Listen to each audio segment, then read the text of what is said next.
Welcome back to Football Daily, and today we've got our 10 players who hated their profession. 10.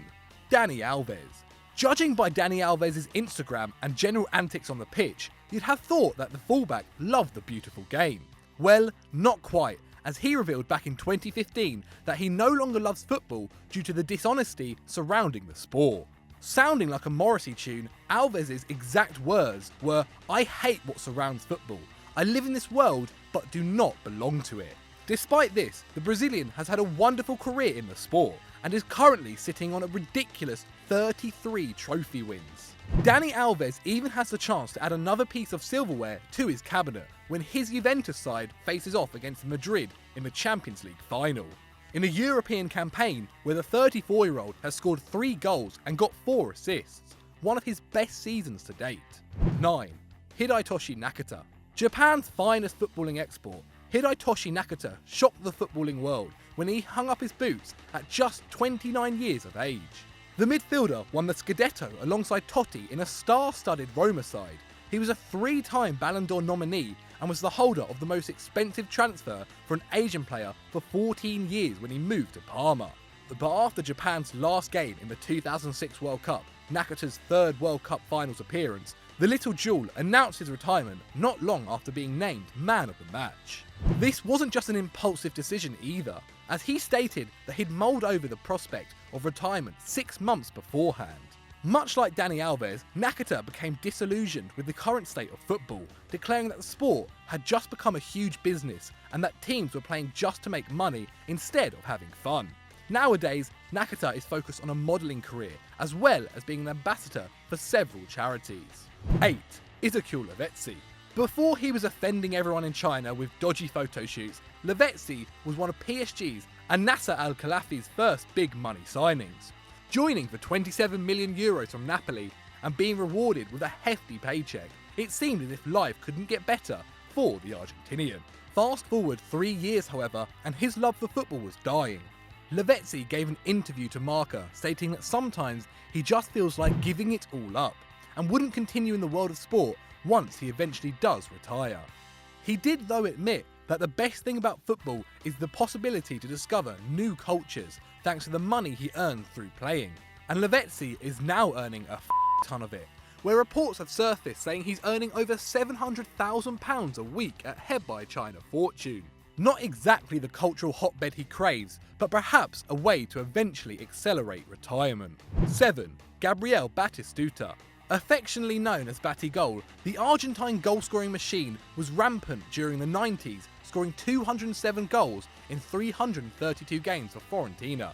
During this period, Batistuta came 3rd in the FIFA World Player of the Year, won a Serie A title and also won 2 Copa Americas with his national side. But the co-writer of his biography back in 1990 labelled Batigol as a great professional who simply doesn't like football. A strange thought considering the striker celebrated every goal like it was the winner in stoppage time at the World Cup final. But apparently he simply switched off whenever people talked about football to him. Regardless of what he thought of the sport, Batistuta was highly rated by fans of it.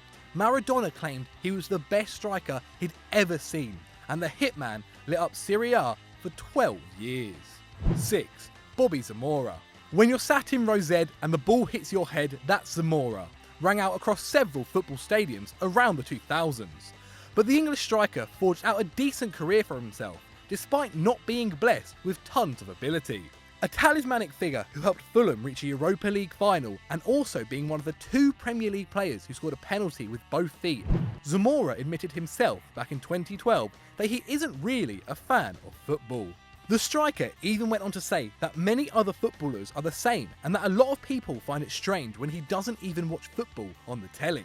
Zamora's now retired from the beautiful game, and we doubt that we'll see him involved in football again anytime soon.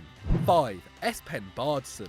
Capped 4 times by Norway and turning out for Spurs, Watford and Everton, Baardsen was a surprising fan favourite at White Hart Lane, despite largely spending most of his time on the bench. The only trophy he won during his career was the League Cup, and even went to the 1998 World Cup for Norway, despite having never lived in the country. But at just 25 years of age, the stopper called it quits. The turning point for him was when Neil Warnock offered him less wages than a tube driver would earn, which led him to believe that he felt unsatisfied intellectually and wanted to travel the world instead. Once the Californian-born keeper finished travelling, he enrolled into the Open University before delving into the finance sector. Now he's dealing in the stock market and feels happier than he ever was between the sticks. 4. Mario de Castro.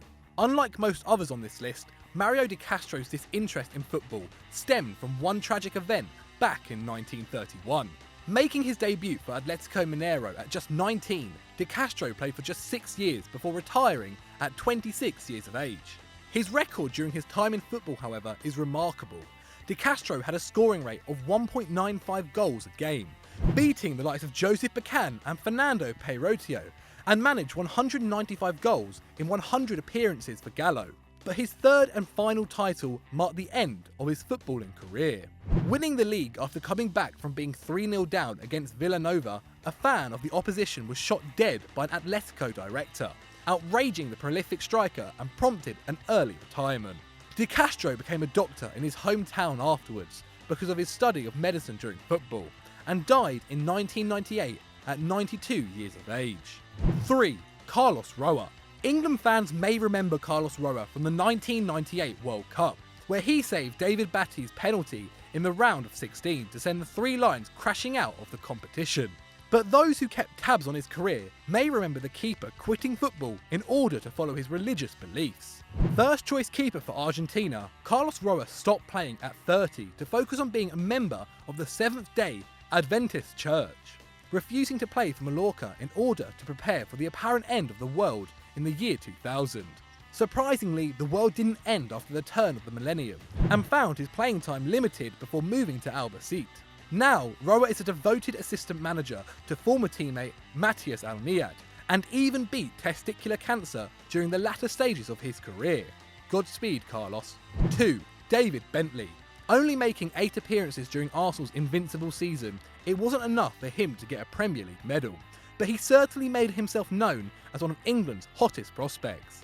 Touted as the next David Beckham due to his great crosses and set ball delivery, Bentley seemed to have the world at his feet.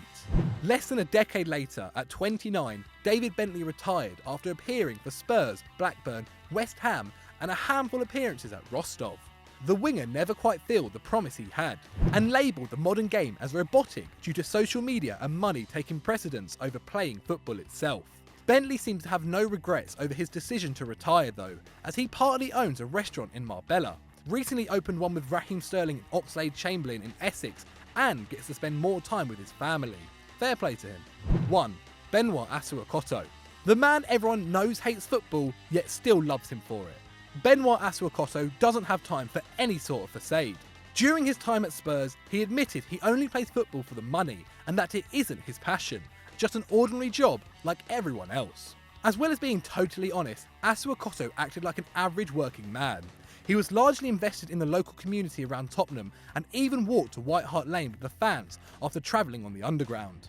After the London riots, the fullback even spoke to encourage his colleagues to understand the local geopolitical issues and to donate parts of their salary to help local causes. If Asamoah wasn't even more likeable, he said during his time at St Etienne that he buys €30 boots off of eBay to play in, as he doesn't want to prostitute himself to sponsors. The 33-year-old is coming to the end of his contract at Metz, and if he ends up retiring, the footballing world will miss such a frank and honest figure in the sport.